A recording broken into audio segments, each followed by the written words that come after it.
ನಮಸ್ಕಾರ.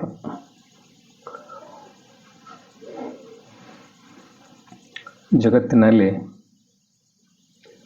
ಎಷ್ಟೋ ಮಹಾತ್ಮರಾಗಿ ಹೋಗಿದ್ದಾರೆ. ಆದರೆ ಎಲ್ಲ ಮಹಾತ್ಮರು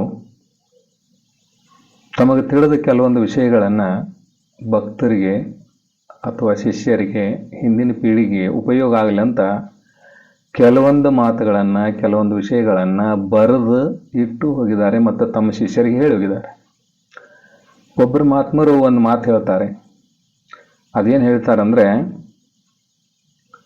ಬಂಗಾರ ದೊರೆಯುವುದು, ಆಂಗನೇಯರು ಒಲಿಯುವುದು, ಸಂಗ್ರಾಮದಲ್ಲಿ ಗೆಲ್ಲುವುದು, ಈ ಮೂರಕ್ಕೂ ಯಾರು ಬೇಕು ಕರುಣೆ ಅಂತಂದ್ರೆ ಮುಕ್ಕಣ್ಣನ ಕರುಣೆ ಇರಬೇಕಂತ. ಇವು ಮೂರು ಒಲಿಬೇಕಾದ್ರೆ ಮುಕ್ಕಣ್ಣನ ಕರುಣೆ ಅನ್ನೋದು ಇರಬೇಕು. ಯಾವ ಮೂರು ಅಂದರೆ, ಒಂದನೇದು ಅಂಗನೀಯರು ಒಲಿಯುವುದು, ಬಂಗಾರ ದೊರೆಯುವುದು, ಆಮೇಲೆ ಸಂಗ್ರಾಮದಲ್ಲಿ ಗೆಲ್ಲುವುದು. ಇವು ಮೂರಕ್ಕೂ ಮುಕ್ಕಣ್ಣ ಕರುಣೆ ಇಲ್ಲದೆ ಆಗೋದೇ ಇಲ್ಲ. ಹಾಗಂದ್ರೆ ಕೆಲವರು ನಾವು ನೋಡ್ತೀವಿ, ಅಂಗನೀಯರು ಒಲಿಯುವುದಂದ್ರೆ ಏನು, ಕನ್ಯಾ ಹುಡುಕಾಗಿ ತಿರುಗ್ತಾರೆ, ಊರು ತಿರುಗ್ತಾರೆ, ಅವರಿವರು ಸಂಬಂಧಿಕರು ಎಲ್ಲರಿಗೂ ಹೇಳ್ತಾರೆ. ಆದರೆ ಕೊನೆಗೆ ಎಷ್ಟೋ ದಿವಸ ಆದರೂ ಅವ್ರು ಏನು ಮಾಡ್ತಾರೆ, ಎಷ್ಟು ಪ್ರಯತ್ನ ಮಾಡಿದ್ರು ಕನ್ಯೆ ಸಿಗೋದಿಲ್ಲ. ಕನ್ಯೆ ಸಿಕ್ಕರು ಇವ್ರನ್ನ ಮದುವೆ ಆಗಕ್ಕೆ ಅದು ಒಪ್ಪೋದಿಲ್ಲ. ಈ ಥರ ಪ್ರಾಬ್ಲಮ್ಗಳು, ಈ ಥರ ಸಮಸ್ಯೆಗಳು ಕಾಣೋದಕ್ಕೆ ಕಾರಣ ಏನಂದರೆ, ಅದಕ್ಕೆ ಮುಕ್ಕಣ್ಣನ ಕರುಣೆ ಇರುವುದಿಲ್ಲ. ಮುಕ್ಕಣ್ಣ ಅಂದರೆ ಪರಮಾತ್ಮ. ಪರಮಾತ್ಮನ ಕರುಣೆ ಇಲ್ಲ ಅಂದರೆ ಅಂಗನೇರು ಒಲಿಯೋದಿಲ್ಲ. ಒಂದು ವೇಳೆ ಒಲದ ಮದುವೆನ ಆಗಿದ್ರು ಕೂಡ ಚೆಂದಂಗೆ ನಡೆಯೋದಿಲ್ಲ. ಈ ಎಲ್ಲ ಸಮಸ್ಯೆಗಳಿಗೆ ಕಾರಣ ಏನಂದ್ರೆ ಮುಕ್ಕಣ್ಣನ ಒಲುಮೆ ಇಲ್ಲದ ಕಾರಣ. ಅದೇ ರೀತಿ ಬಂಗಾರ ದೊರೆಯುವುದು. ಬಂಗಾರಕ್ಕಾಗಿ ಎಷ್ಟೋ ಜನ ಎಷ್ಟೆಷ್ಟೋ ಕಷ್ಟಪಡ್ತಾರೆ. ಬಂಗಾರ ಇಲ್ಲದೆ ಕೆಲವು ಕಾರ್ಯಗಳಾಗೋದೇ ಇಲ್ಲ. ಬಂಗಾರ ಬೇಕೇ ಬೇಕಾಗತ್ತೆ.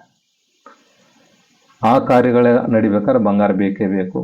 ಉದಾಹರಣೆ ಮದುವೆ ಅಥವಾ ಕುಪ್ಸದ ಕಾರ್ಯ, ಸೀಮಂತ ಕಾರ್ಯ, ಇನ್ನು ಕೆಲವು ಕಾರ್ಯಗಳಲ್ಲಿ ಬಂಗಾರದ ಅವಶ್ಯಕತೆ ಬೀಳುತ್ತೆ. ಈ ಬಂಗಾರವನ್ನು ಸಂಪಾದಿಸಲಿಕ್ಕೆ ಹರಸಾಹಸ ಪಡ್ತಾರೆ, ಕಷ್ಟಪಡ್ತಾರೆ, ಸಾಕಷ್ಟು ಕಷ್ಟಪಡ್ತಾರೆ. ದೊರಿಲಾರ್ದಕ್ಕೆ ಲಾಸ್ಟಿಗೆ ಕೆಲವು ಕಡೆ ಸಾಲ ಮಾಡ್ಯವರು ತಗೊಂಡ್ರೆ ಸಾಲ ಕೂಡ ಕೊಡೋದಿಲ್ಲ. ಉದಾರವಾಗಿ ಉದ್ರಿ ಅಥವಾ ಸಾಲ ಯಾವುದೇ ರೀತಿಯಿಂದ ಮಾಡಿ ತಗೋಬೇಕಂತ ಪ್ರಯತ್ನ ಮಾಡಿದ್ರು ಕೊಡೋದಿಲ್ಲ. ಎಷ್ಟೆಷ್ಟೋ ಕಷ್ಟಪಟ್ಟು ಮತ್ತೆ ಯಾರಿಗೆ ಪರಮಾತ್ಮನ ಒಲಿಮೆ ಇರುತ್ತೆ ಅಂಥವ್ರು ಯಾರಾದರೂ ಬಂದು ಸಪೋರ್ಟ್ ಮಾಡಬೇಕು, ಆವಾಗ ಆ ಕೆಲಸ ಆಗತ್ತೆ, ಇಲ್ಲದ್ರೆ ಆಗಲ್ಲ. ಈ ರೀತಿ ಒಂದನೇದು ಅಂಗನೀಯರು ಒಲಿಯೋದಾಯಿತು, ಎರಡನೇದು ಈ ಬಂಗಾರ ದೊರೆಯುವುದು, ಇನ್ನು ಸಂಗ್ರಾಮದಲ್ಲಿ ಗೆಲ್ಲುವುದು. ಸಂಗ್ರಾಮದಲ್ಲಿ ಗೆಲ್ಲುವುದು ಅಂದರೆ ಯುದ್ಧದಲ್ಲಿ ಗೆಲ್ಲುವುದು ಅಥವಾ ಜಗಳದಲ್ಲಿ ತಾನನ್ನು ತಾನು ಸಾಧಿಸುವುದು, ಕೋರ್ಟ್ ಕಚೇರಿಗಳಲ್ಲಿ ಗೆಲುವು ತನಗಾಗೋದು. ಇದೆಲ್ಲ ಯುದ್ಧನೇ. ಹಿಂದಿನ ಕಾಲದಾಗ ರಾಜ ಮಹಾರಾಜರು ಯುದ್ಧ ಮಾಡ್ತಿದ್ರು.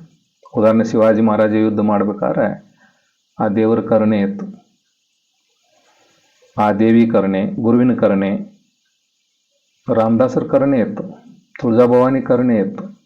ಈ ಎಲ್ಲ ಕರುಣೆಗಳು ಇರುವುದರಿಂದ ಶಿವಾಜಿ ಮಹಾರಾಜಿಗೆ ಎಲ್ಲ ಯುದ್ಧದಲ್ಲಿ ಗೆಲ್ಲೋದಕ್ಕೆ ಕಾರಣ ಆಯಿತು.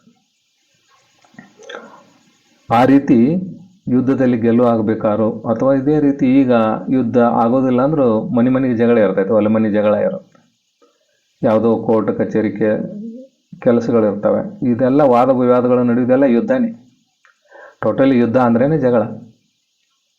ಅದರಲ್ಲಿ ಗೆಲುವು ಆಗಬೇಕಾದ್ರೂ ಕೂಡ ಯಾರ ಕರುಣೆ ಬೇಕು, ಮುಕ್ಕಣ್ಣನ ಕರುಣೆ ಇರಬೇಕು.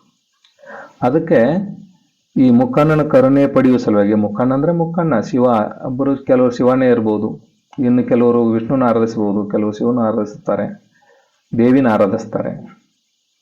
ಇಲ್ಲಿ ಟೋಟಲಿ ಹೇಳೋದಂದ್ರೆ ದೇವರ ಕರುಣೆ ಅನ್ನೋದು ಇರಬೇಕು. ಆ ದೇವರ ಕರುಣೆ ಇದ್ರೇನೆ ಇವಾಗೆಲ್ಲಕ್ಕೂ ಸಾಧಿಸಕ್ಕೆ ಸಾಧ್ಯ ಆಗತ್ತೆ. ಅದಕ್ಕಾಗಿ ಪ್ರತಿ ಊರಲ್ಲಿ ದೇವತೆಗಳನ್ನು ಸ್ಥಾಪನೆ ಮಾಡ್ತಾರೆ, ಮಂದಿರಗಳನ್ನು ನಿರ್ಮಾಣ ಮಾಡ್ತಾರೆ, ದೇವಸ್ಥಾನಗಳನ್ನು ನಿರ್ಮಾಣ ಮಾಡ್ತಾರೆ, ದೇವಸ್ಥಾನಗಳನ್ನು ಕಟ್ತಾರೆ. ಅಲ್ಲಿ ದೇವತೆಗಳನ್ನು ಸ್ಥಾಪನೆ ಮಾಡಿ ಪೂಜೆ ಮಾಡಿ ಅವರ ಕರುಣೆಯನ್ನು ಪಡೆಯಲಿಕ್ಕೆ ಪ್ರಯತ್ನ ಮಾಡ್ತಾರೆ ಎಲ್ಲ ಊರು. ಇಲ್ಲಾಂದ್ರೆ ಹಿಂದಿನಿಂದ ಹಿರಿಯರು ಮಾಡ್ಕೊತ ಬಂದಾರಲ್ಲ, ಅವ್ರು ಹುಚ್ಚರಲ್ಲ, ಅವರು ಮಹಾಜ್ಞಾನಿಗಳು, ಮಹಾಶಾನ್ಯರು, ಮಹಾ ಬುದ್ಧಿವಂತರವರು. ಅವರು ಈ ನಿಯಮಗಳನ್ನು ಮಾಡಿ ಊರಾನವ್ರಿಗೆ ಎಲ್ಲರಿಗೂ ಅನುಕೂಲ ಆಗ್ಲತ್ತ ಊರಾಗ ಒಂದು ಮಂದಿರಗಳನ್ನು ನಿರ್ಮಾಣ ಮಾಡ್ತಾರೆ, ಮಠಗಳನ್ನು ನಿರ್ಮಾಣ ಮಾಡ್ತಾರೆ.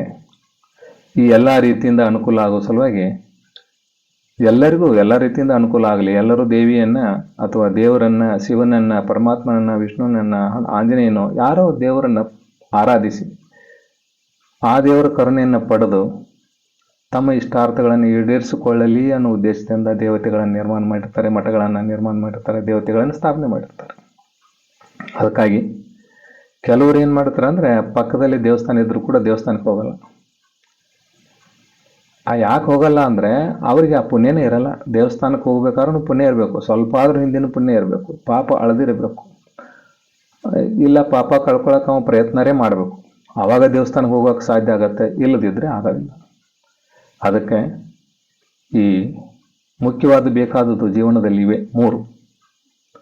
ಮೂರು ಮುಖ್ಯನೇ. ಅದು ಅಂಗನೇರೊಲಿಯುವುದು, ಬಂಗಾರ ದೊರೆಯುವುದು, ಸಂಗ್ರಾಮದಲ್ಲಿ ಗೆಲ್ಲುವುದು. ಈ ಮೂರಕ್ಕೂ ಮುಕ್ಕಣ್ಣನ ಕರುಣೆ ಬೇಕು.